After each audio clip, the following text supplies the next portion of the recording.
Hey everyone, welcome to Raising Consciousness with me, your host, Luke Burrows. And today on the podcast, we don't have a guest. No, I will be doing a solo episode and sharing with you some of the research and solutions that I have found on blue light. Now, you might not know what blue light is, but by the end of this episode, you will know what blue light is, and you will know why that it is harmful for our health and our well-being. So I'm going to be sharing that with you today, and you can check out all of the mentions, links, and research that I've done in the description of this episode. I will link all of the sources and research links, as I mentioned, in the description, so you can check those out if you want to dive more into it. I will be also sharing some potential solutions on more of like the harmful side that I have found that to be really useful to help me to navigate and overcome some of those harmful effects of blue light. So we definitely want to be focusing on those solutions and not just the problem. And I will be sharing those with you that's helped me to navigate the downside. But without further ado, let's dive into the main meat of today's episode. So I'm going to start off by sharing how actually blue light is everywhere. It's everywhere, and we can't get away from it. So I just want you to really bear that in mind. If you do know what blue light is, you may have come across more of the harmful effects of blue light. And as I mentioned beforehand, there are actually some positive effects of blue light. And so we also want to be mindful of those. And it is everywhere. So it's everywhere from actually the sun has blue light in it, and light, and so obviously light's coming on me now from outside, and there are blue light. There's blue light, spectrums of blue light in natural light. Basically, that's the point I'm sharing. But also, blue light is in our devices. So it's in the camera I'm recording this. Is in the my laptop. Is in my phone. It's everywhere, right? So we can't get away from blue light. But I do feel like there's this misnomer sometimes, especially when we talk about the harmful effects of blue light, that it's only in our devices, right? It's only in my phone. It's only in the camera. It's only in the laptop, right? It's only in basically our digital devices, our screens, and that's it. Where that's not the case, blue light and is also found in natural light and in sunlight. Now, when we're talking about blue light and I guess light in general, we want to bear in mind, and this is something that I've remembered it from way back my time at school. I probably learned some of this actually in school, but who listens in school, right? Jokes. But anyway, we move that aside. Around the electromagnetic spectrum, right, which is basically, let's call it for this, the visible light spectrum. And so that ranges from around 740 nanometers, I believe, which is more red. Like, I kind of think of that as like infrared, red light, etc., to 380, which is ultraviolet. Okay, and so you kind of have this spectrum, and then within the spectrum you have a very kind of small kind of part. Like, if you see the graph, I'll link that down below as well. That is visible to the naked eye. Okay, and so within here you have blue, and it kind of all, and then it starts to move up into the red zone, let's call it, right, into red light. And so this is the light that is obviously visible to us, and on the lower side of things, so closer to 380 is where a lot of like the blue light sits, and obviously towards the other side is where a lot of the red light sits. And so a lot of our devices are sat in this blue zone, okay? And it's very difficult to navigate this because, as I mentioned beforehand, it's everywhere, right? It's everywhere. And our modern day lifestyles our modern day lifestyles are filled with a lot of blue light, as I mentioned beforehand, in terms of our devices. Most of our devices lie between the range of 380 to 450 MN, which stands for nanometers, and this is considered bad. Okay, this is considered bad and against nature because, as I mentioned beforehand, sunlight also has blue light in. But if you think about the sun, and there is science behind all of this, and I'm diving into this, and all the research is down below.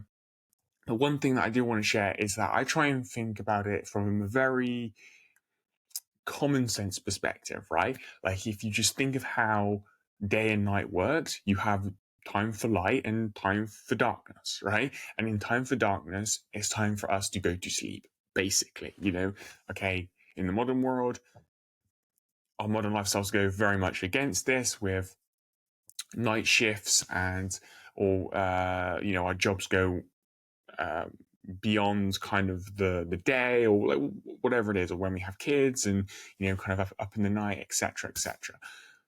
However, the basic kind of thing to bear in mind is that we have light and we have darkness, right? And in our day, we need that time for both, right? We need we need both ultimately. And so because most of our devices are between this range of 380 to 450, when we're on them, especially as we approach night, evening, into the night, and also a little bit, during the night, if we wake up in the middle of the night and early in the morning, it tricks our brain into thinking it's sunlight, basically. Okay, it's daytime, it's time to be awake, and so a lot of chemical processes then happen in our brains that signals us to be awake and doesn't prepare us for sleep, which is the opposite of obviously what we want. And so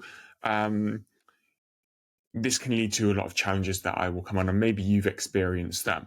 But also that when we have a lot of this lower end kind of frequency of blue light, right? So 380 to 450, which is mostly found in our digital devices. And we are looking at these, and we're looking at these devices, and we're taking in a lot of this type of light during the day. It can also lead to a lot of other challenges, even though it's in the day, right? Like humans aren't designed to be staring at screens all day. Basically, we are designed to move. We are designed to be physically active. We are designed to rest as well. As I mentioned beforehand, we have day and night, right? Like again, I want people to focus on the cycle of nature, in not just within this topic, but within the overall topic of health. Like health, I associate health a lot with nature, right? And if you just look at nature, what happens? The sun comes up, it stays up for between 12 to 17 hours, and then it goes down. And so, you have this cycle. This actually called our circadian rhythm cycle.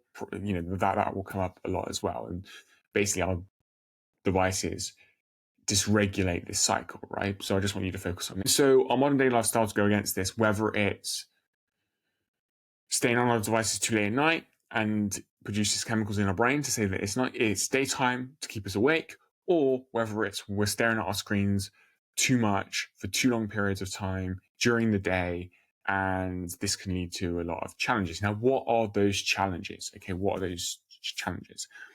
If you're watching on YouTube, I would love you to share in the comments if you've ever experienced these, because I know I have. I relate with a lot of these, and the solutions I will share with you in a bit have helped me to navigate these challenges and these symptoms that have come from staring at screens and that too much.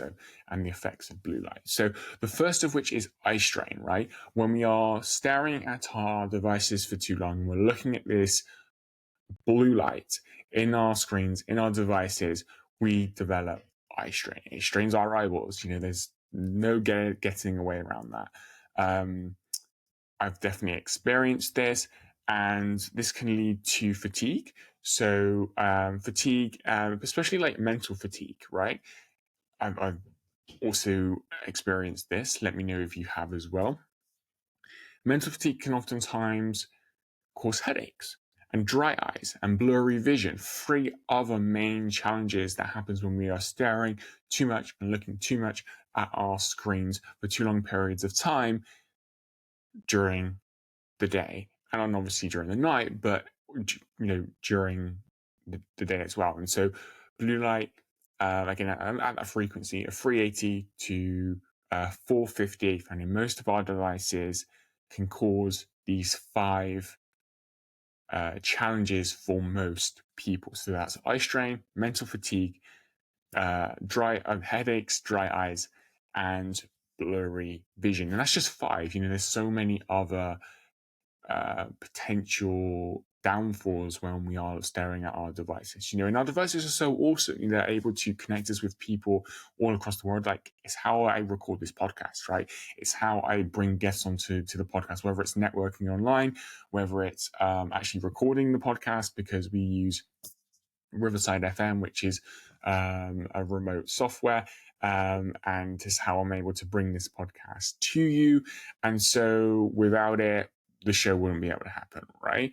And even if we were to do this in person, like other shows as well, like tech's all around us, our devices are all around us, we can't get away from it. And so this episode is about raising that awareness around that, and actually me sharing, like, as I will do in a bit, some solutions that's going to help you to navigate this. So in this first part of the show, just kind of, I want you to take away how our blue light's all around us. It's in sunlight, it's in our devices, it's everywhere. We cannot get away from it. However, the difference between it being in sunlight and around in natural light and around in nature compared to our devices is that nature runs on this cycle, right? And so we have light and darkness, day and night.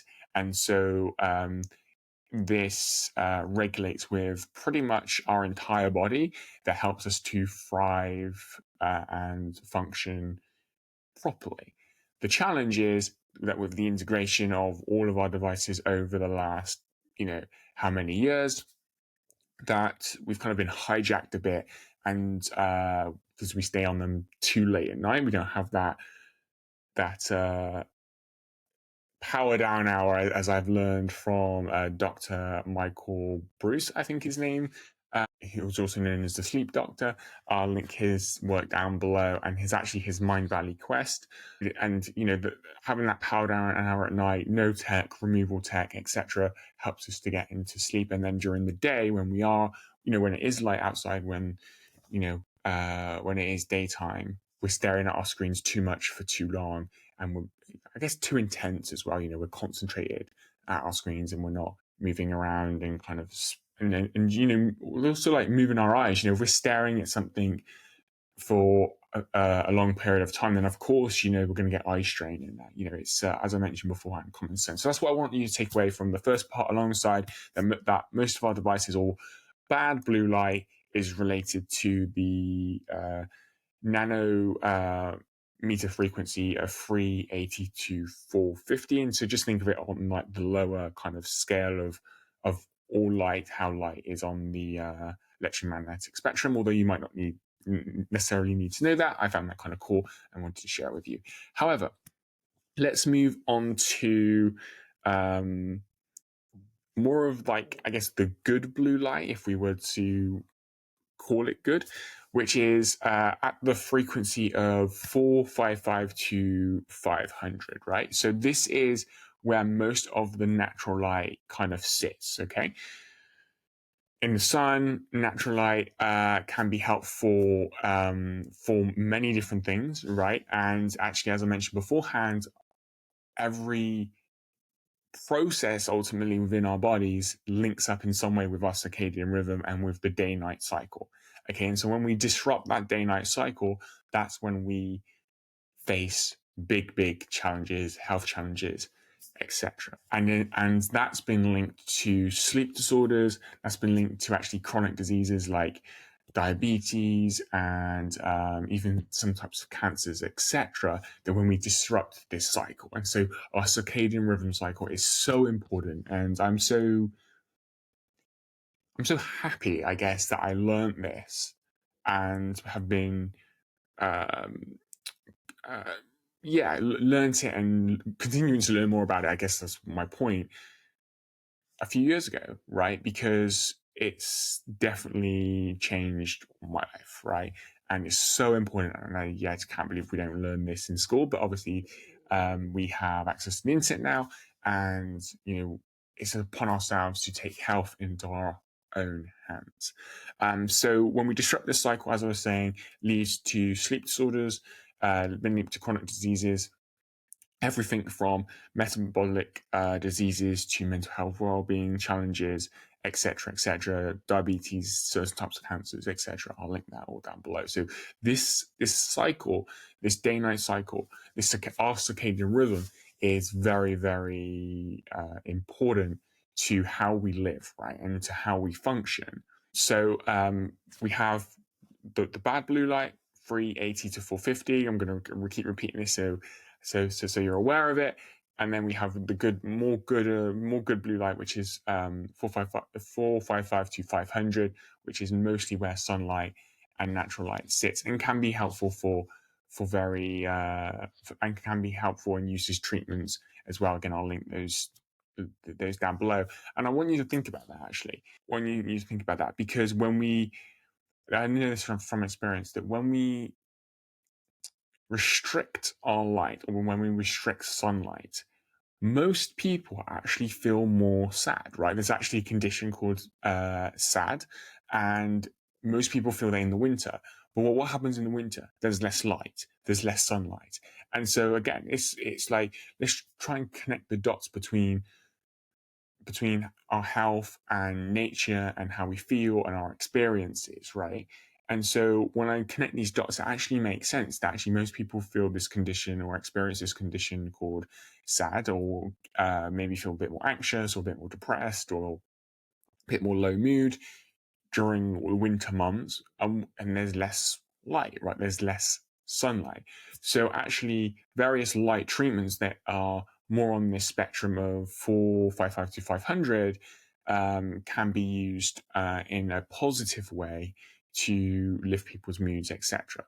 But the best strategy, guys, is to get up and go outside, right? It's to get sunlight, it's to get natural light during the day, and then during the night, we limit the exposure to all types of light, so it doesn't trick our brains into thinking it's daylight.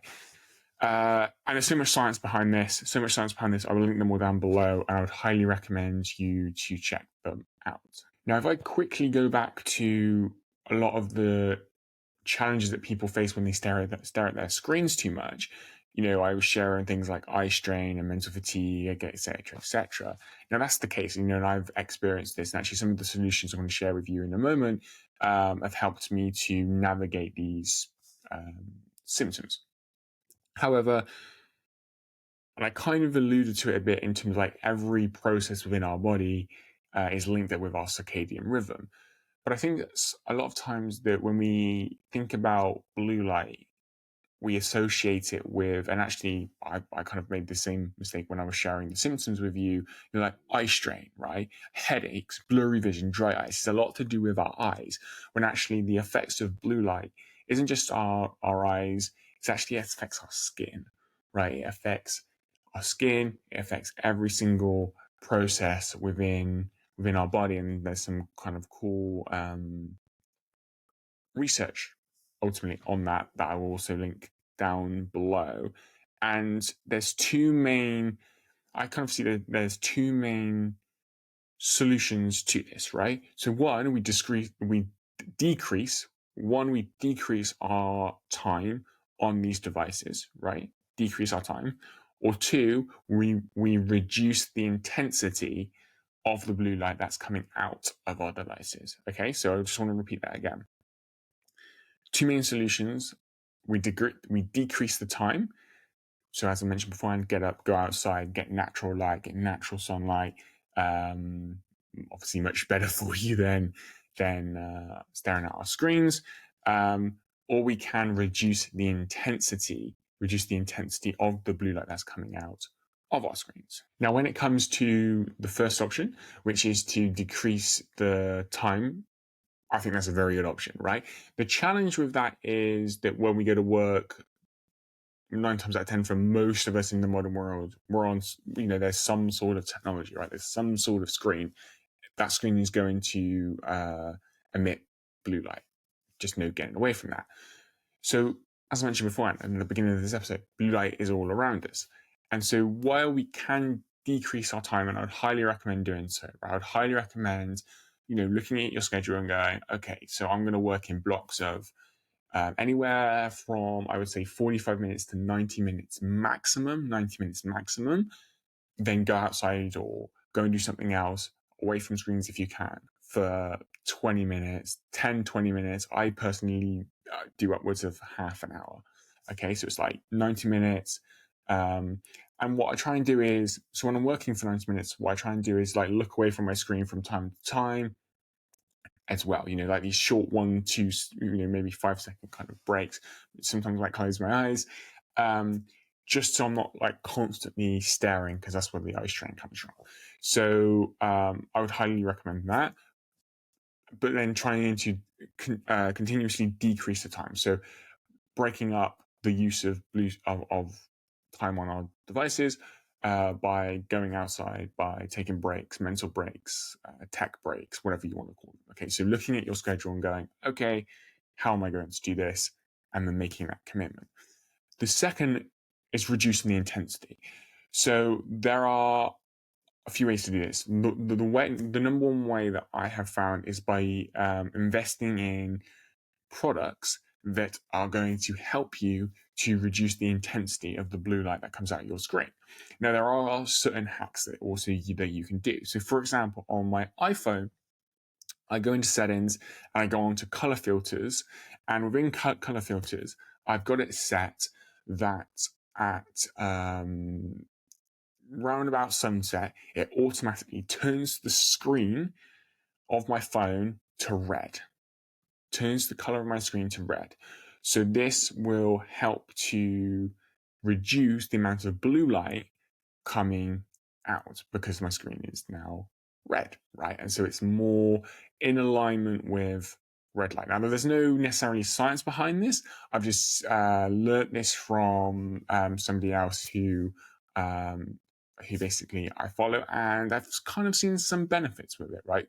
Like the screen's not so bright, so that doesn't keep me awake in the evening. And this kind of red light screen appears round about between 7:30 to kind of 8:30ish at the moment at the time of recording this. So kind of it automatically turns on when sunset starts. So I've kind of linked it up using another app on my phone called Shortcuts. Anyway, I've also known people who have their phone actually on grayscale mode, and so that produces less light out of the screen. However, again, I'm not sure if there's any science behind this, and that also actually helps with productivity, because basically all of the different colors of all of the different apps are actually designed in a very scientific way, let's call it, by big companies and by companies in general to hijack our minds. By turning it onto grayscale, we're less distracted and we're less drawn to it, because we're mostly drawn to like different colors and stuff. So, but yeah, that's productivity is a completely other different topic, or is it? Because actually, when we do have eye fatigue, when we do have mental fatigue, when we do have eye strain, it actually makes us less productive, right? Actually makes us less productive, which is one reason why I love a company called OcuShield, which basically create products that help us to navigate blue light, right? They are FDA registered, and their products are some of the best on the market that I'm going to share with you today, because these products also help you to reduce the intensity of blue light coming out of your screens. And one of the best products that I have invested in from this company, OcuShield, has been my MacBook blue light protector, which is obviously in front of me right now. And so I'll kind of share more about that in a moment. but they are some of the best on the market. And one study found that most of these blue light products, so I've had blue light blocking glasses for a while, and I found like most of them help in some way. For me personally, my experience is they help in some way. However, this study was very interesting because it basically stated that most of these blue light blocking products protect you like to only like 10% of blue light, like 10%, right? Now, in my mind, I like to think of myself as an optimist. 10% is better than none, right? 10% is better than zero. So I'm not going to slate any of these companies or anything, right? But we want more than 10% ideally, right? We want more than 10% to help us in the evening. As mentioned before, that power down hour, we set up our blue light blocking products. I'll put our glasses on. I've got a few here I'll show you in a moment. If you're watching on YouTube, and if you're listening on the podcast, head on over to YouTube. OcuShield was found to protect up to 99% of UV of UV and blue light. So of UV blue light at the frequency of 300 to 400. So again, that kind of lower end spectrum that's most dangerous and can lead to the eye strain, the mental fatigue, can disrupt our circadian rhythm the most. Okay, and then up to 54%. I want to get these numbers right. Up to 54% of blue light between 400 to 470. So if we go back to where most of our devices sit, they sit in the lower end up to 450, and then sunlight is from 455 to 500. So like we still don't want loads of natural light, loads of sunlight, or any type of light really in the evening. So these glasses actually protect us, very, very well. And most of OcuShield products protect us very, very well from all types of blue light, from 380 all the way up to the 400. So very impressive products that I have the pleasure of sharing with you now. So I have many, as I mentioned before, OcuShield products. My favorite actually is the MacBook Blue Light Protector that's on my screen. So I was getting a lot of eye strain and mental fatigue looking at my screen. I'm doing podcasts, right? I'm the host of this show. And so looking at the screen, recording content, creating content was having a big effect on my mental, on experiencing mental fatigue, eye strain, headaches, etc., etc.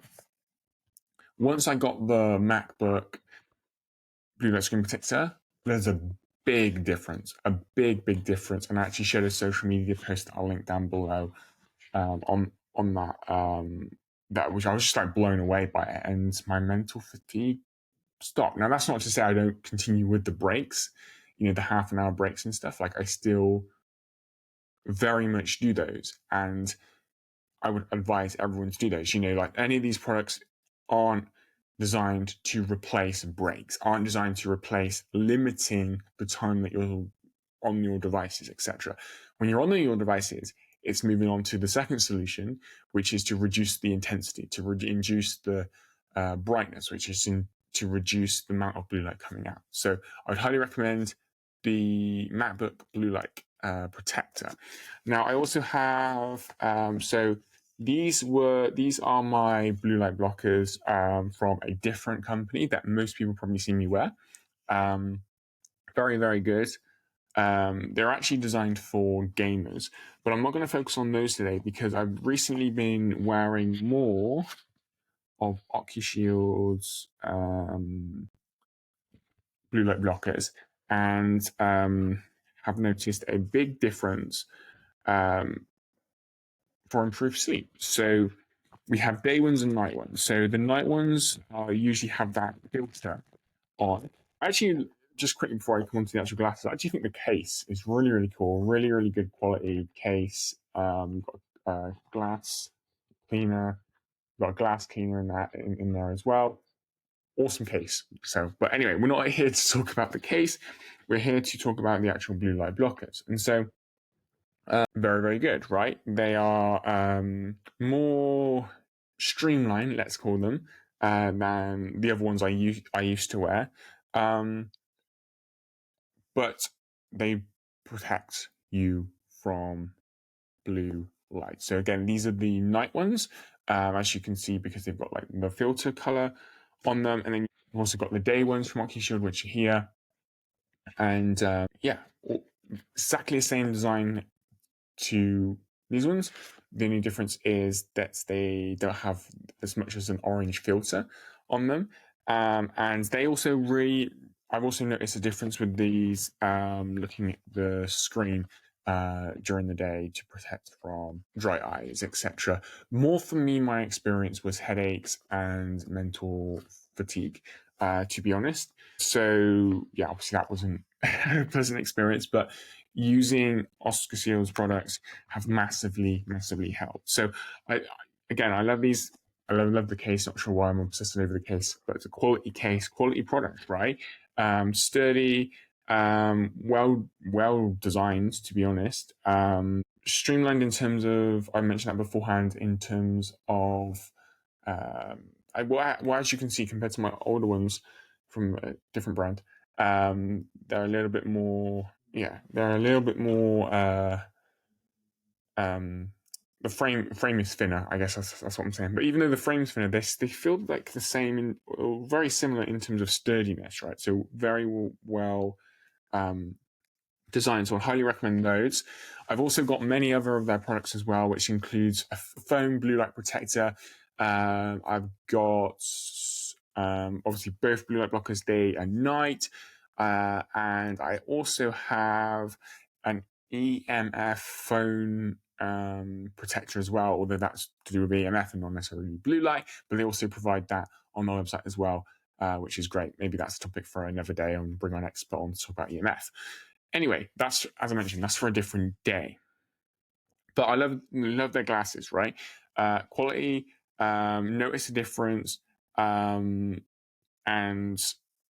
have helped massively with dry eyes, mental fatigue, and headaches as well, which was a real pain for me as well. So, and I like having multiple, so I can keep a pair upstairs and a pair downstairs. But if you can, obviously, something to aim towards, right? If you can't afford that right now, then head on over to OcuShield. Just head on over to OcuShield to get your pair of glasses, and just get one, and keep them in the evening, set up a routine, keep them around you, and then put them on. I would say a minimum of an hour.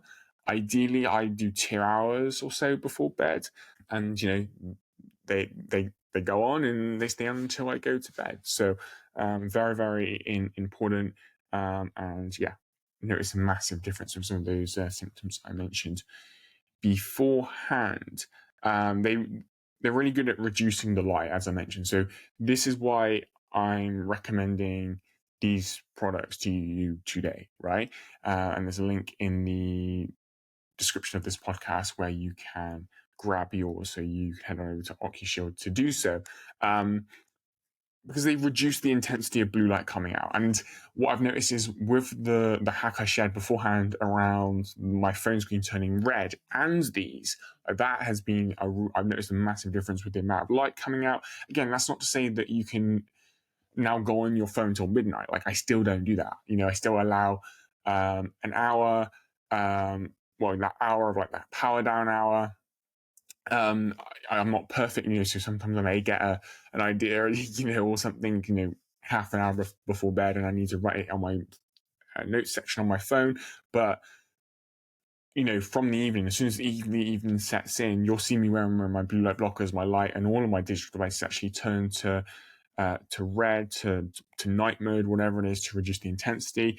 The MacBook screen protector has been an absolute game changer. I can't really show you that because I'm on my laptop recording the episode. But actually, let me see if I can. It's not gonna come off, because basically the MacBook screen protector is magnetic, and so it sticks to your screen, and you'll notice a big difference. So anyway, I'm waffling. Definitely go and check out OcuShield for many of these products. Again, doesn't mean we can sit in front of our laptops all day. That's not what we are designed for, and it's not really a good idea to do so. So I think bringing this all together, it's about having a multiple solution approach, right? So it's about decreasing our time on these devices alongside reducing the intensity of the light that comes out, right? Reducing the intensity of the light that comes out can be done through products like I've been sharing with you, blue light blockers, day and night ones, screen protectors, and then also in the evening, little hacks like, as I also shared, turning our screens on to night mode, or setting up, or on the iPhone, it's called shortcuts, where the screen automatically changes color. Whether you want it to be grayscale or red, that's up to you. The also thing with red light, actually, that I want to mention, because I mentioned it on the spectrum beforehand, is that think of sunlight. Or sunlight, or actually, it'd be sunset. So think of the sunset, right? Next time the next time it's evening and sunset is about to occur, look out your window and what happens, right? Most times the sky, the light as the sun goes down is red. If we were to measure this, it would come out roundabout of the same frequency as more of the red light on the scale of the electromagnetic light spectrum. As I mentioned beforehand, nature, right? Most of the solutions are found in nature. So this is why also the thesis behind turning on our screens to red was linked up with this as well, is that actually when we move from, it can be that power down hour from daylight to nighttime, that this period of time, if we can expose ourselves to red light, especially in our homes and stuff, then it's going to represent more the natural process of nature, right? So that's why a lot of people are advocates of having candles as light, right, around your home, because candlelight is similar to red light of the sun, right? It's a lower frequency light. Not many people have candles these days. I think many are concerned about the other effects that they may have. Obviously, you want to get the right candles as well that aren't. So basically, certain candles can affect your health depending how they're made. Anyway, that's another topic. But natural kind of candles are the way to go. But salt lamps. So salt lamps. So again, if you're on, I don't know if you can. Here we go. So if you're on YouTube, I'm holding up my salt lamp right now. Salt lamp. What color is this? This is red, right? Or a red kind of glow. Very similar to sunlight. And so if you've got some of those around your home, that would be extremely helpful. In addition, you can get red light bulbs and many other things. So on my journal, actually, as well, I have a like a journal light that clips onto my journal, and the light is actually amber and red, so I can kind of change between the two. Again, represents more nature, more natural light, nature, especially as we go in that kind of hour or so, power down hour in the evening, but actually also in the morning as well. If you look at the sunrise, then what happens is the sky goes from red to more of the goes from red light to more brighter light as well. So sunrise, sunset, and just that whole kind of circadian rhythm cycle, the whole kind of day-night cycle, something to be really aware of when we're talking about light and how that affects our health. However, I am going off topic a little bit, but it's all relative. So let's decrease basically blue light, and when we are on our devices, let's reduce the intensity ultimately of that light. Finally, like, our bodies are clever though. Our bodies are clever. We haven't evolved we haven't survived as a species for all these thousands of years without adapting to whether it's climate, whether it's the environment, whether it's basically like the world around us, right? And so we kind of have like these, I don't want to, so in the research in this one article, it basically described it as natural sunglasses, right? I'm not sure I want to use that term, but anyway, so describe it as natural sunglasses that do their best to block blue light. However, that can vary depending on genetics, depending on diet, and depending on lifestyle. And so we need to, or I want to mention diet and lifestyle, because genetics we can't really do much about, but diet and lifestyle we can do a lot about, right? So like, let's just say genetics, maybe you have some genetics that could increase the likelihood of you getting some chronic diseases. But then if your lifestyle also fuels that, then the chances of you ending up with those chronic diseases are going to increase. And so I like to focus on what we can control. We can't control our genetics, but what we can control is our diet and our lifestyle. And so let's focus on our lifestyle, okay? And one thing that we can do is to focus on eating nourishing foods that have two types of antioxidants, right? That are proven to help with these natural sunglasses within our eyes. Hopefully, I'm going to pronounce them right. One is called lutein, I believe it's pronounced, and the second one is called zeaxanthin. Okay, so what foods have these two antioxidants in? Foods like spinach, kale, parsley, green peas, carrots, broccoli, basically dark or brightly colored fruits and vegetables is what we want to prioritize when we are thinking about like these natural sunglasses to help us produce more of a natural defense against blue light. While, as I mentioned like 5 minutes or so, it's about a multi-stem approach, right? So our lifestyle, reducing the intensity, and limiting the time of blue light is, I think, where we are to be focusing most of our time, energy, attention, and focus on when it comes to blocking blue light. So hopefully you enjoyed this episode. I'm going to link research where I'm going to link research and important links, mentions, and everything down below. So check out the show notes for this episode. In summary, we want to reduce time on our devices, get outside, move our bodies, get natural light rather than just artificial blue light all the time, again at that spectrum of 380 to 450. We want to reduce the intensity of light, and OcuShield is basically the number one company that I have found to help you to do so. The blue light blocking glasses, especially the night ones, are amazing, and their MacBook. And I think they do other screen protectors for other devices as well. I know I've also got actually one for my iPhone I forgot to mention, but the MacBook one was just a game changer for me. And I know it's a massive difference there. So OcuShield is the place to do so. You can go to their website. Links are below for you to for you to kind of check them out and stuff.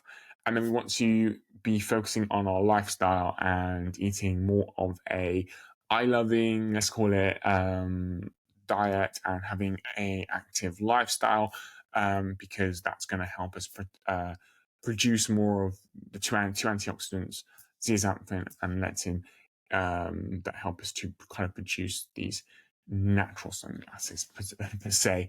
But again, I'm not an expert on that, but that's kind of what I found in some of the data and the research that I was looking at. Is we want to be focusing on these two antioxidants when it comes, especially when it comes to our eyes, okay? Because obviously blue light goes into our eyes. From a skin perspective, I'm sure that that's going to help with that, because as I mentioned in the beginning of the episode, light affects not just our eyes, right, but every single process within our bodies, our skin as well, and so we want to be taking care of that as well when we're on our devices. So head on over to OcuShield to get your blue light products. I would highly recommend the brands. They do a great job. They also have a great blog and a great email and a great email newsletter as well that I would highly recommend, and follow them on social as well. Link in the description to do so. I should also mention that they are medically approved as well. I mentioned beforehand that they were FDA approved, but also medically approved by other medical organizations, which is just more of a positive, right? And the team there are awesome, so friendly. And so I would highly recommend checking them out. I'm so confident that they'll help you to reduce the intensity of blue light on your devices, and therefore experience less eye fatigue, all the way down to headaches, all the way down to the other symptoms and challenges that blue light can cause, and help you to live a better life. So thank you for tuning in. Thank you for tuning in to this episode today. You're listening to Raising Consciousness with me, your host, Rose, and we have been exploring some of the research that I have recently undergone, or recently done, I should say, around the topic of blue light and how that affects us. In the next episode of the podcast, we will be joined by a very special guest. We'll get back to guest episodes, and I'm looking forward to that one. But thank you for your time and energy in listening to this episode of the podcast. Head on over to OcuShield to get your medically rated blue light blocker products. Share your experience, share your story, share your feedback with me on social. You can find me at blurry, and I look forward to seeing you and speaking to you in the next episode of the show. Take care.